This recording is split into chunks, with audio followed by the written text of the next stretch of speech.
If your well pressure tank valve is leaking a tiny bit because of corrosion, you gotta act fast before it turns into a big headache.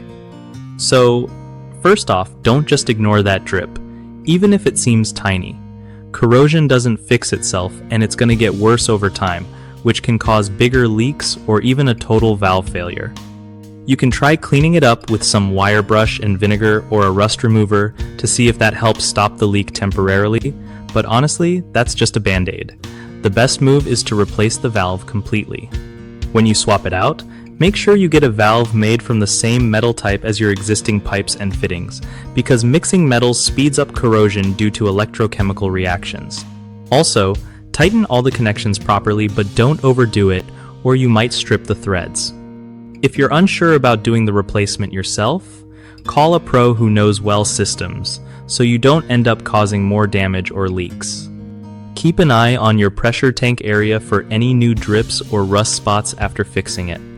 One of the biggest mistakes people make with leaking well pressure tank valves is ignoring minor leaks and hoping they'll go away, which just leads to bigger problems down the line. The fix? Replace the valve right when you notice corrosion or leaks instead of waiting.